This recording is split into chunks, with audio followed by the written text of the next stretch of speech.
Welcome to all. Today we shall discuss a new family, that is Orchidaceae family. Orchid family के नाम से भी जाना जाता है ये। और सबसे पहले क्लासिफिकेशन देखिए, मोनोकॉटिलीडन्स में रखा गया है इसको।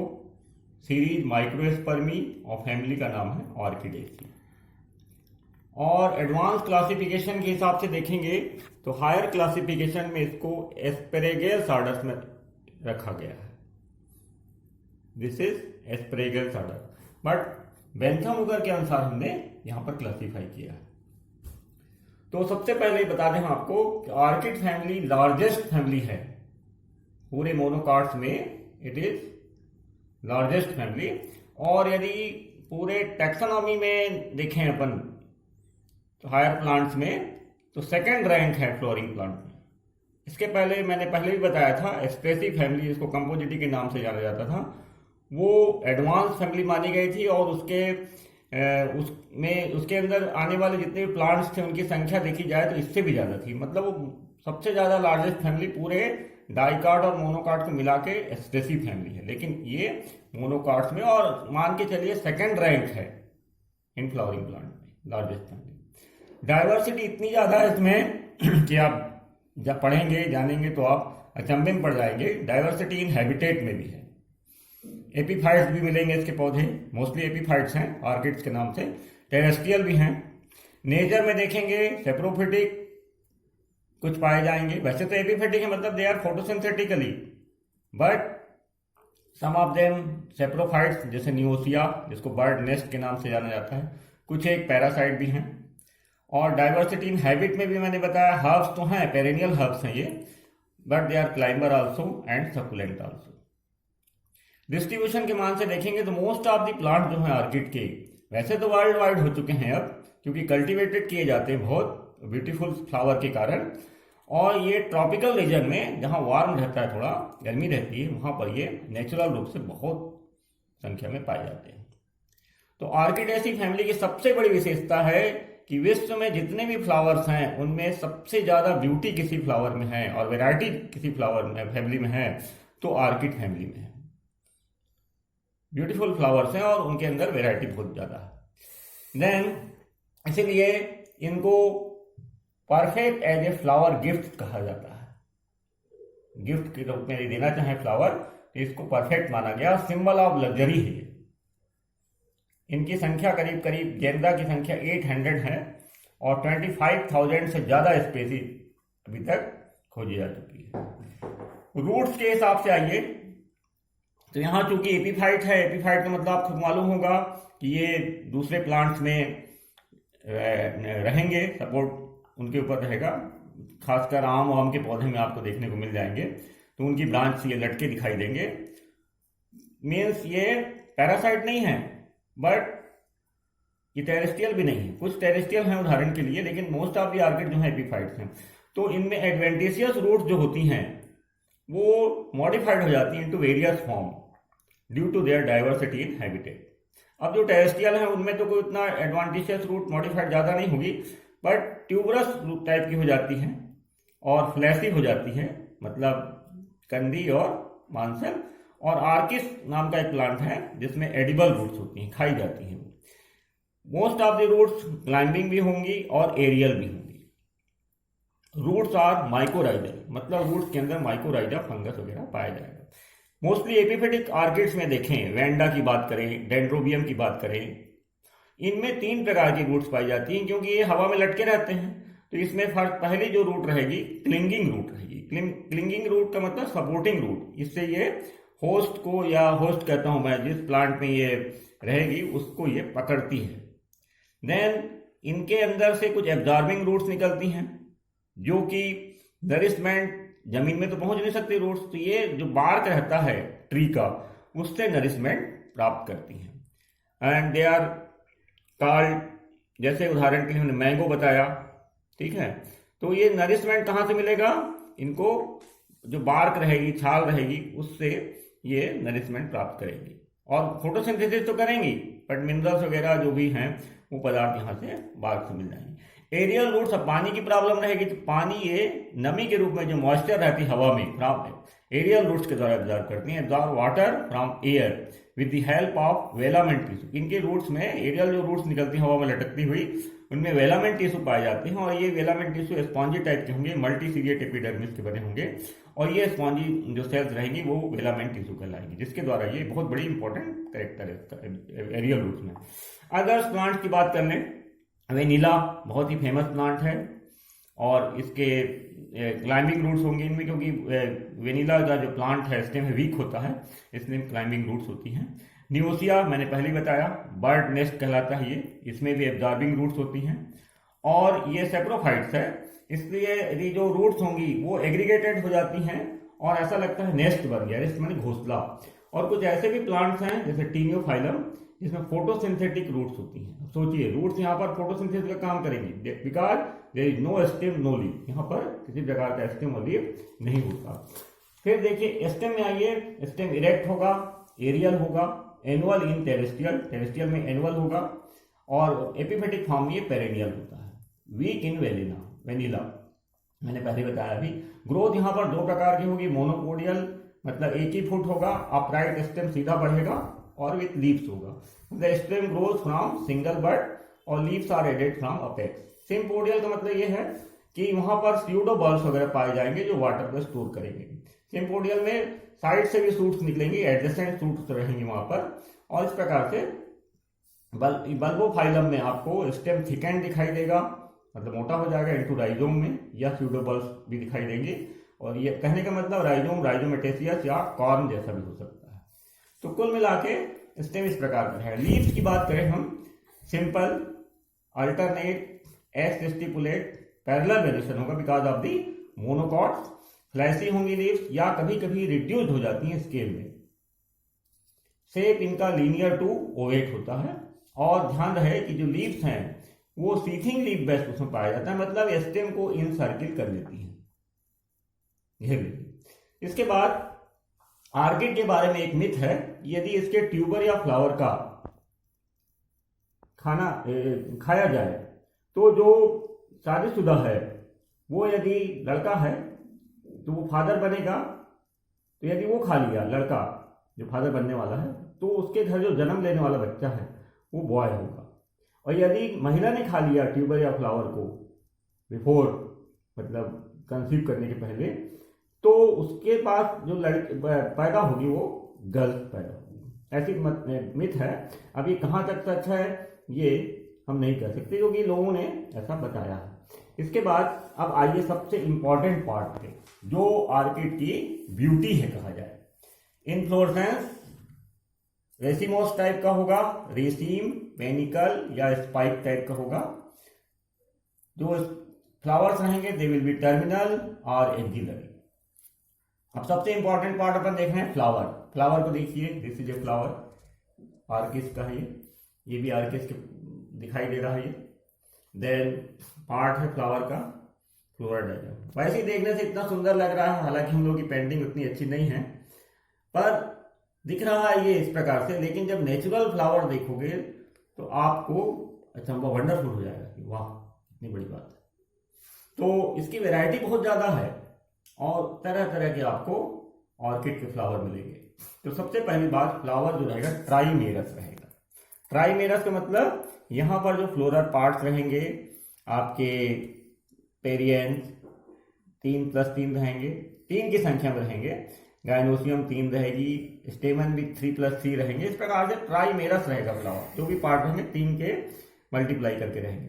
फ्लावर विल बी जाइगोमॉर्फिक, ये सबसे बड़ी विशेषता है यहाँ की। और भी जाइगोमॉर्फिक भी जो कंडीशन है वो देखिए इधर मीडियनली जाइगोमॉर्फिक, बीचों बीच से दो भागों में एकदम बढ़ जाएगा, ध्यान रखें मीडियनली जाइगोमॉर्फिक। और इसमें ऑड पेटल जो है यही सबसे बड़ी इसकी ब्यूटी को बढ़ाता है, दैट इज कॉल्ड लेबलम और यू कैन लिव। इसके बारे में बताएंगे डिटेल में, बहुत इंपॉर्टेंट है ये।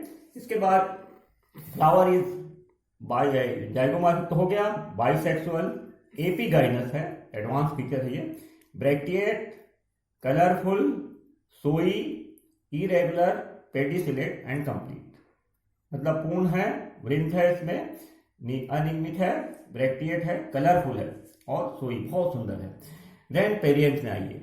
पेरियंट यहाँ पर P3+3, क्योंकि मालूम होना चाहिए मोनोकॉट्स में सेपल और पेटल नहीं पाए जाते, इसलिए यहाँ पर उसको टेपल कहा गया है। 6 टेपल, मतलब कैलिक्स कोरोला नहीं है तो अपन यूनिट भी सेपल पेटल नहीं मानेंगे, बट 6 टेपल। लेकिन ध्यान रहे ये पॉलीफाइलस है, फ्री है सभी जितने भी पेटल जितने भी टेपल्स हैं, पर और एस्टिवेशन इम्ब्रिकेट है।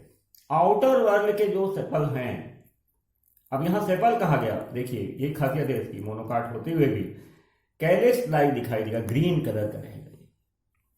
अब इनर वर्ल्ड के जो पेटल रहेंगे दे आर कलर्ड रहेंगे, कोरोला लाइक। तो इसलिए जिसमें जो पेटल और सेपल हैं इसलिए नाम दिया। वैसे जनरली मोनोकाट्स में सेपल पेटल नहीं कहते, टेपल ही कहेंगे और पी ही लिखेंगे, बट यहाँ चूंकि कैलिक्स लाइक दिख रहा है और आपका कोरोला लाइक दिख रहा है, इसलिए सेपल पेटल कहेंगे। इसमें ध्यान देंगे। अब पेटल में आइए, इनर वर्ल्ड में। ये देखिए बाहर के 3 सेपल हैं, 1 2, फ्लोर डायग्राम में साथ साथ बता रहा हूं, 1 2 3 सेपल, ठीक है, ये 3 पेटल। तो लेटरल पेटल ये जो 2 हैं ये विंग लाइक है। विंग लाइक मतलब पंख जैसे। और ये जो मीडियन पेटल है, सबसे बीचों बीच पेटल जो है, middle one, it is called lip और यू कैन से लेबलम। यही जो लेबलम है it is variable in shape, size and even colour. मतलब इसका शेप और साइज और कलर में वेरिएबिलिटी बहुत ज्यादा है। अलग अलग प्लांट फ्लावर्स में, ऑर्किड के अलग अलग वेराइटीज में शेप अलग रहेगा, साइज अलग रहेगा, कलर अलग रहेगा, कंट्रास्ट कलर भी रहता है। And act as a landing platform for pollination. ये जो आपका लेबलम है ये एक प्रकार से प्लेटफॉर्म का कार्य करता है, लैंडिंग प्लेटफॉर्म का। यहाँ पर इंसेक्ट आके लैंड करते हैं। अब क्योंकि ध्यान दीजिए अभी ये पोस्टीरियर साइड में है, फ्लावर में शुरुआत में पोस्टीरियर साइड में है, लेकिन ऐसे में तो लैंड नहीं कर सकता इंसेक्ट। तो ये जो ओहरी है या इसका जो पेडिकल है ये 180 डिग्री घूम जाएगा मैच्योर होने पे। और ये जो लेबलम दिखाई दे रहा है, फ्लोरा डायग्राम जैसे बनाए वो या इंटीरियर में आ जाएगा। ये सबसे बड़ी बात है, इसको बोलते हैं रिस्यूपिनेशन। देखिए यहां लिखा है रिस्यूपिनेशन। रिस्यूपिनेशन का मतलब क्या हुआ कि labellum comes to anterior side of flower due to resupination या कोष्टक में twisting of inferior ovary through 180 degree. तो बच्चों को क्लियर होना चाहिए ये जो लेबलम है जिसकी वास्तविक पोजीशन पोस्टीरियर साइड में थी, ये एंटीरियर साइड में आ जाता है कब? जब हमारी ओवरी, मतलब हमारी का मतलब इस फ्लावर की ओवरी और उसका पेडिकल ये 180 डिग्री की ओर घूम जाएगा। तो होगा क्या, पोस्टीरियर वाला जो भाग है, पार्ट है, वो एंटीरियर में आ जाएंगे और एंटीरियर वाले पोस्टीरियर में चले जाएंगे। ध्यान दें, तो ये कहलाता है रिस्यूपिनेशन। अब क्या होगा जब यहां पर ये आ जाएगा लेबलम, देखिए ये लिप कहलाता है या लेबलम कहलाता है। इसका काम क्या है? फैसिलिटेट दी पॉलिनेटिंग एजेंट। जो पॉलिनेटिंग एजेंट है, इंसेक्ट है, उसको फैसिलिटी प्रदान करता है। क्या फैसिलिटी प्रदान करता है? After the separation labellum is ready to prepare for landing to insect. मतलब लेबलम तैयार हो गया कि इंसेक्ट आइए और पॉलिनेशन का काम शुरू हो जाता है। तो इंसेक्ट तभी उतरेंगे जब उनको बैठने की जगह मिलेगी। हालांकि नेक्टर के लिए आते हैं, बट वो आएंगे तो उनको लैंडिंग करने के लिए चाहिए ना। और साथ में देखिए ये लेबलम जो है, ये वेंडा कर लिया है हमने। लेबलम का जो पीछे का भाग है, ठीक है, ये बैक का जो भाग है ये थोड़ा सा स्पर में कन्वर्ट हो गया है, एक थैलीनुमा स्ट्रक्चर में। इसके अंदर नेक्टर भरा रहता है। इसको कलेक्ट करने के लिए इंसेक्ट आता है। इंसेक्ट तो खूबसूरती की वजह से मेरे हिसाब से नहीं आता होगा, उसके इतने दिमाग तो है नहीं कि खूबसूरत है, या हो सकता है उसकी कैसी थर्ड आई है, लेकिन mostly insect will visit for the nectar. किसी भी फूल में बैठेगा तो वो जाएगा यहाँ पर स्पर में नेक्टर के लिए आता है। इस प्रकार से जब लैंडिंग करेगा तो यहाँ पर इस प्रकार से नेक्टर भी रहेगा यहाँ पर लेबलम में। तो लेबलम में बहुत खासियत है, एक तो सुंदरता बढ़ा रहा है फ्लावर की, और दूसरा उसमें नेक्टर सिक्रेटिंग स्पर भी है। तो ये ध्यान रहे। इसके बाद लेबलम के बारे में और देखिए, लेबलम जो होता है वो ब्रॉड चौड़ा होगा, और देखिए ऑड रहेगा। मैंने पहले बताया ऑड पेटल है लेबलम। देखिए अब इधर लेबलम का, हाँ, लेबलम ब्रॉड होगा या शू लाइक भी हो सकता है, कभी कभी जूते जैसा भी हो सकता है। इस पर रहेगा ही मैंने बताया, जिसके अंदर नेक्टर रहेगा। कभी ट्यूबुलर भी हो सकता है, कभी बटरफ्लाई शेप का भी हो सकता है, या वेरियसली ब्रांच होता है। मतलब जितने प्रकार की आर्किड की वैरायटी उतने प्रकार का लेबलम है, ध्यान रखिए। यहां पर देखिए लेबलम दिखाई दे रहा, दिख रहा है ना, और ये कॉलम दिखाई दे रहा। अब कॉलम कैसे बना इसको बताते हैं थोड़ी देर में। यहां पर हुआ यह है कि जो स्टाइल, स्टिग्मा और आपका स्टेमन है, ये तीनों एक साथ फ्यूज हैं। Column means fusion of style, stigma and स्टेमन। इस प्रकार से ये आपको दिखाई दे रहा है। इसके बाद आगे बढ़ते हैं हम, स्टेमन में आ जाइए। स्टेमन्स यहां पर हो गए। हाँ, तो हम बात कर रहे हैं स्टेमन की। We are coming to main point. Wonderful, यहाँ के स्टेमन्स हैं। देखिए स्टेमन्स की संख्या 3+3 है, होना चाहिए 3+3, लेकिन all stamens are never present. कभी भी पूरे स्टेमन्स प्रेजेंट नहीं रहेंगे, केवल एक रहेगा, मोस्टली सॉलिटरी स्टेमन्स रहेंगे, और कभी कभी 2 या 3 भी हो सकते हैं, लेकिन मोस्टली सॉलिटरी रहेंगे, खासकर इसमें। अब गाइनोस्टेमियम जो है, ये जो अपन कॉलम की बात कर रहे थे, ठीक है ना, या गाइनोस्टेमियम या गाइनेंड्रियम की बात कर रहे थे, ये कैसे बनी? स्टेमन्स जो हैं they are adnate to style and stigma. मतलब स्टाइल और स्टिग्मा से एडेनेट है। एडेनेट का मतलब होता है अटैच्ड है बहुत ज्यादा, और they are opposite to labellum. देखिए ये लेबलम है, इसके ठीक अपोजिट आपको स्टेमन मिलेगा, दिख रहा है? क्लियर? स्टेमन्स आर प्रेजेंट या लेबलम के ठीक अपोजिट दिखाई दे रहा है।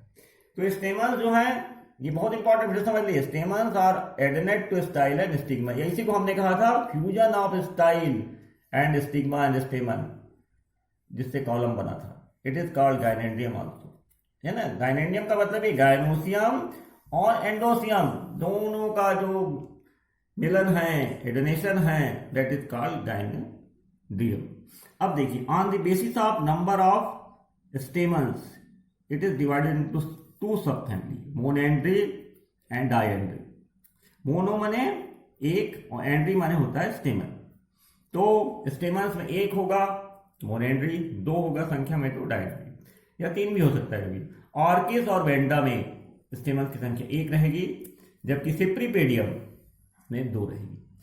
दोनों में खासियत यह है कि इसमें फर्टाइल स्टेमन्स एंटीरियर में रहेंगे, लोकेटेड इन आउटर वर्ल। देखिए यहां पर, ये देखो स्टेमन्स कहां है? एंटीरियर में। ये वाला भाग एंटीरियर है, और ये आउटर वर्ल्ड में। ये देखिए आउटर वर्ल्ड बनाया हमने, बाहर चक्र, ठीक है। और इनर वर्ल्ड में है स्टेमिनोड, दिखा? ये स्टेमिनोड है, मतलब ये स्ट्राइल स्टेमन। स्टेमन 3 थे, लेकिन 2 क्या हो गए आपके? स्ट्राइल हो गए। दे आर कॉल्ड स्टेमिनोड, और यही केवल फर्टाइल है, ठीक है। तो बीचों बीच रहेगा लेबलम, और लेबलम के जस्ट अपोजिट दिखाई देगा, ठीक है। तो इस प्रकार से स्टाइल स्टेमन के बारे में मैंने बता दिया, जो इनर वर्ल्ड में लोकेटेड रहेंगे। लेबलम लिप शेप्ड है यहाँ पर। Lateral two stigma fertile, 2 stigma देखिए ये। अब ये चित्र देखिए, 2 स्टिग्मा यहाँ पर फर्टाइल बताई गई। यहां पर भी देख लो 2 स्टिग्मा फर्टाइल बताई गई, ठीक है। थर्ड वन इज स्ट्राइल, जो कि यहां पर रोस्टेलम बनाएगी। ये देखिए रोस्टेलम बन गया, यहां पर भी देखिए रोस्टेलम बन गया, ठीक है। यहां पर भी देखिए रोस्टेलम बन गया। सभी फ्लोरा डायग्राम है, फ्लावर में रोस्टेलम। रोस्टेलम क्या है?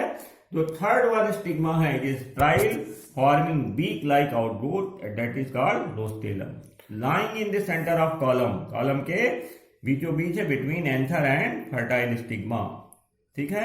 ये आपका 2 फर्टाइल स्टिग्मा दिखा रहा है, और ये एंथर है, दोनों के बीचों बीच आपको रोस्टेलम दिखाई दे रहा है। ये है स्ट्राइल स्टिग्मा, क्लियर। अब आइए सिप्रीपेडियम में। सिप्रीपेडियम जो है, यहां पर लेबलम स्लीपर शेप्ड होगा, स्लीपर जैसे होता है। जितनी भी स्टिग्मा रहेंगे 3, दे आर ऑल फर्टाइल, और इस प्रकार से ये आपका डायएंड्री कंडीशन। अब एंथर, अभी मैंने पहले बताया था यूनिक स्टेमन्स हैं। एंथर को देखिए, दे आर बाइस्पोरेंजिएट, यहां पर भी देखिए। तो ये एक स्टेमन एक ही है, 2 पॉलन से एक दिखाई दे रहे हैं, जिसको पॉलिनियम भी कहा गया है, ठीक है। 1 स्टेमन है 2 पॉलन से, और यू कैन से 2 पॉलिनियम, और इसके अंदर ग्रुप ऑफ पॉलिनिया रहेंगी, 8 से 10 पॉलिनिया रहेंगी, ठीक है। और पॉलिनिया क्या होता है? Pollinia means many pollen grains are present in a group. बहुत सारे पॉलन ग्रेन जो रहेंगे, पॉलन ग्रेन कैसे होते हैं? पाउडरी होते हैं या वैक्सी होते हैं, और they are bound up by elastic threads of skin forming to pollinia. Pollinia कैसे बनी? जितने भी पॉलन ग्रेन थे जो कि पाउडरी या वैक्सी होते हैं, they are bound up by elastic threads of skin के बने हुए फॉर्मिंग टू पॉलिनिया। ठीक है, और ये जो स्किन है ये एक्सटेंड हो जाती है कॉर्डिकल में, ये देखिए कॉर्डिकल।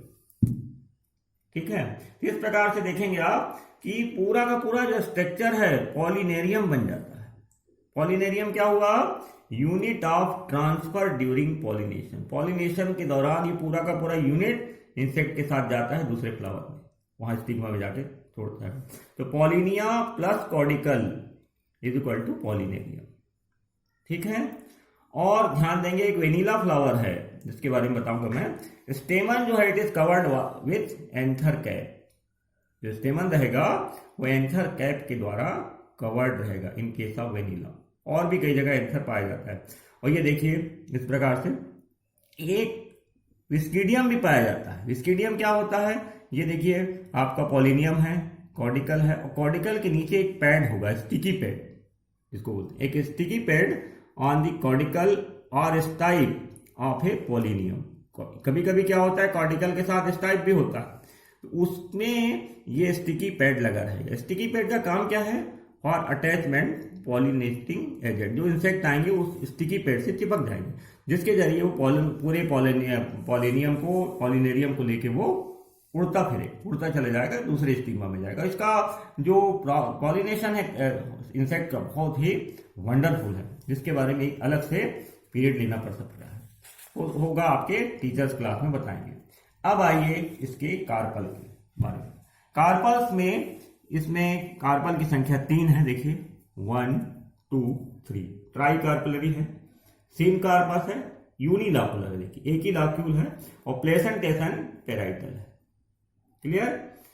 लेकिन एक प्लांट है जिसका नाम एपोस्टेशिया। जनरली पेराइटल प्रेजेंटेशन यूनिलाकुलर ही रहेगा, जैसा कि आप लोग को याद होगा कुकुरबिटेसी फैमिली डाइकाट में, जिसमें कुमड़ा, लौकी है, ककड़ी वगैरह। कभी ककड़ी काट के देखिए, उसमें भी ट्राई कार्पलरी यूनिलाकुलर पेराइटल प्रेजेंटेशन बिल्कुल सेम सिमिलर टू मिलेगा यहाँ की कार्पल और वहां कार्पल। लेकिन एपोस्टेशिया में आपको ट्राइलाकुलर मिलेगा, 3 कोस्ट बन जाएंगे और एक्साइल प्रेजेंटेशन रहेगा। ठीक है, तो ये रेयर केस है, but most of the cases यही रहेगा। अब स्टिग्मा के बारे में मैंने बता ही दिया था, 3 स्टिग्मा है, lateral 2 are fertile and third stigma is style. और वो एक क्या बनाती है? स्मॉल बिग आउटग्रोथ रोस्टेलम, जो कि सेंटर ऑफ कॉलम में रहेगी और एंथर और फर्टाइल स्टिग्मा के बीच रहेगी। सिप्रीपेडियम में सभी स्टिग्मा फंक्शनल हैं, बताया जा चुका है। फ्रूट्स यहाँ पर कैप्सूल या बेरी होंगे। सीड्स जो हैं they are very minute, that's why इसको माइक्रोस्पर्मी में रखा गया है सीरीज में, और इनकी संख्या अनंत होगी, इनडेफिनेट सीड्स होंगे और डस्ट लाइक होंगे। पॉलिनेशन जो है स्पेशल टाइप का है, इसके लिए अलग से पढ़ाई आपको करनी पड़ेगी। इकोनॉमिक इंपॉर्टेंस के बारे में जान लें। वेनिला प्लेनिफोलिया, ये वेनिला प्लेनिफोलिया जो है इससे ऑयल निकाला जाता है, वेनिला ऑयल। जो आप लोग आइसक्रीम खाते हैं, कूल केक वगैरह खाते हैं, या परफ्यूम वगैरह में जो सुगंध पाते हैं कॉन्फेक्शनरी वगैरह में, उनमें फ्लेवरिंग एजेंट का काम करता है। अब सोचिए आइसक्रीम जो खा रहे हैं उसमें जो खुशबू और फ्लेवरिंग एजेंट है वो वेनिला ही है, जो कि बहुत वीक प्लांट है, मैंने पहले ही बताया। ठीक है ना, तो ये vanilla planifolia. Ornament most of the flower जो है इसके दे आर सोई, और इकोनॉमिक वैल्यू बहुत हाई है, क्योंकि ये प्रेजेंटेशन के लिए बहुत लोग इसको देते हैं, खासकर मैरिज सेरेमनी वगैरह में, सेरेमनी जो होती है उसमें लोगों। तो हमने बताया कि मोस्टली सोई हैं, मतलब इकोनॉमिक वैल्यू बहुत हाई है, और इसको लोग प्रेजेंट देते हैं खासकर मैरिज सेरेमनी वगैरह में, और बहुत कीमती भी रहते हैं। तो इकोनॉमिक वैल्यू बहुत ज़्यादा है क्योंकि सुंदरता बहुत है। तो इसमें they are highly attractive, labellum के कारण फ्लावर का सोई होता है, ब्यूटीफुल हो जाता है। और सिप्रीपेडियम जो है लेडीज स्लीपर के नाम से जाना जाता है, थोड़े नाम लिख दिए हैं। ऑर्किडियम जो है बटरफ्लाई ऑर्किड है। लॉन ऑर्किड जो है जुक्साइन है। लेडी ऑर्किड है जो ओडोंटोग्लोसम है। एपिडेंड्रम ग्रीन फ्लाई ऑर्किड है। और ये सभी आजकल, अब चूंकि ये तो एपीफाइट्स हैं में पाए जाते हैं, इसलिए आजकल कल्टीवेट किया जाता है ग्रीन हाउस में। और इसीलिए सबसे मोस्ट ब्यूटीफुल ऑर्किड देखेंगे तो उसका नाम है कैटलिया ऑर्किड है। तो इसको आप लोग भी घर में लगा सकते हैं, पर बहुत ही इसके लिए देखभाल करनी पड़ती। अब आइए लास्ट में कि ऑर्किड जो है they are most highly evolve of all flowering plant, जितने भी प्लांट्स हैं उनमें सबसे एडवांस माना गया है। Male and female reproductive organs मैंने पहले ही बताया, they are fused into a single structure called a column और you can say gynostemium. Represent, अब ये ऑर्किड क्या रिप्रेजेंट करते हैं? Love, luxury, beauty and strength, मतलब आपके अंदर प्रेम, लग्जरी, संपदा, ब्यूटी, सुंदरता, स्ट्रेंथ, इसलिए गिफ्ट के रूप में यूज किया जाता है। लार्जेस्ट फैमिली मैंने पहले बताया, स्पेसी फैमिली के बाद है। अब इसके डिस्टिंग्विश कैरेक्टर जान लीजिए और विद एडवांस फीचर, क्योंकि इसको सबसे एडवांस कहा गया है खासकर मोनोकार्ड में, और पूरे टोटल मिलाकर सेकंड प्लेस है इसका एडवांसमेंट में। तो क्यों है ये लिखना पड़ेगा, इसमें कारण बताएंगे। तो due to high taxonomic value and ornamental value, मतलब टैक्सोनॉमिक वैल्यू भी ज्यादा है इसकी, टैक्सोनॉमी पढ़ने वाले और पढ़ाने वालों को पता है क्या होता है वैल्यू, और ऑर्नामेंटल वैल्यू बाहर वालों के लिए, सांसारिक व्यक्तियों के लिए है।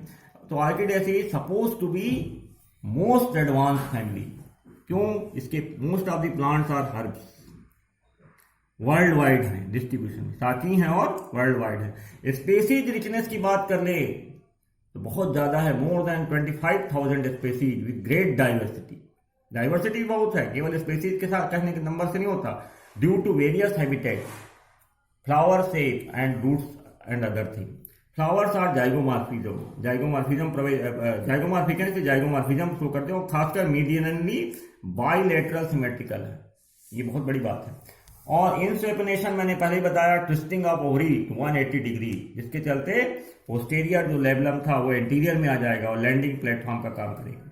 फिर मैंने बताया advancement feature, stamen, style and stigma are fused into a tubular waxy structure at the center of flower known as column, that is also called gynospemium or gynandrium। Fusion हुआ है, एडहेशन हुआ है।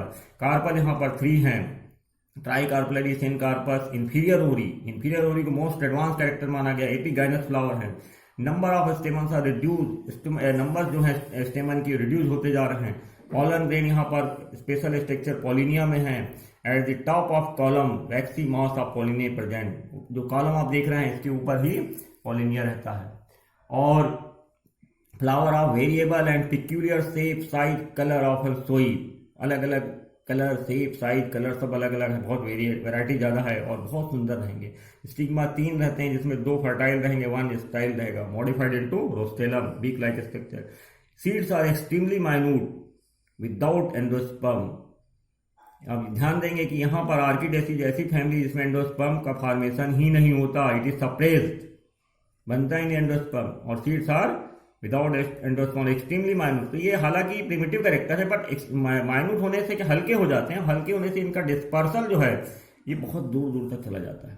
प्रिमिटिव कैरेक्टर भी हैं थोड़े बहुत, जैसे simple leaf का पाया जाना, फूल जो साइज है फ्लावर की कलर्ड है और लार्ज साइज का होना, और आपका ये जो बाइसेक्सुअल फ्लावर होना, बाइसेक्सुअल को भी प्रिमिटिव माना गया है, ठीक है। और parietal presentation, solitary inflorescence, seeds minute और मेनी इन नंबर। ये कुछ कैरेक्टर प्रिमिटिव हैं, कुछ कैरेक्टर को छोड़ दिया जाए तो बाकी आप जितने भी कैरेक्टर देख रहे हैं they are suppose to be advance. Floral diagram के बारे में मैंने पहले बता दिया, फिर से देख लीजिए। ये आपके सेपल हैं 3, यहाँ देखिए फार्मूला, ब्रैक्ट है ये, जाइगोमॉर्फिक, बाइसेक्सुअल, P3+3 मतलब आउटर सेपल, सेपल कहिए, और इनर पेटल कहिए, स्टेमन 1, G3, सिनकार्पस एंड इंफीरियर ओरी। ये फ्लावर एक ठुमेंडा का बनाया, इसमें आपको लेबलम और स्पर दिखाई दे रहा है, कॉलम दिखाई दे रहा है, एंथर, स्टिग्मा यहाँ पर सब यूनाइटेड है।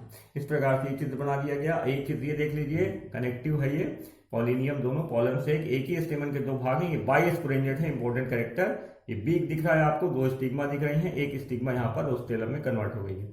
ये लेबलम है जिसका शेप, साइज अलग अलग फ्लावर में अलग अलग रहे। ये देखिए एक फ्लावर और बना दिया गया है जिसमें आपको 2 पॉलिनियम दिखाई दे रही है, ये आपका स्टिग्मा है और ये रोस्टेलम है। इस प्रकार से हुड भी दिखाई दे रहा है इसमें, and this is labellum, very beautiful and lip shaped है ये, और ये गाइनोसियम दिखाई दे रही है, ओवरी इस प्रकार से ये दिखाई दे, ये पेडिकल आपको दिखाई दे रहा है। तो इस प्रकार से फ्लावर से देखेंगे तो इसको देख के आप वंडरफुल हो जाएंगे, प्रसन्न हो जाएंगे। तो इस प्रकार से हमने आज ऑर्किड के बारे में पढ़ा, और इसमें जो बहुत बड़ी विशेषता थी वो रिसिपिनेशन जैसी विशेषता आपने देखी। और इस दौरान यदि कोई दिक्कत आई होगी समझने में तो आप फिर से बुक पढ़िए, और नहीं तो जब ऑनलाइन क्लासेस होगी तो थोड़ा बहुत पूछ सकते हैं। Okay, thank you.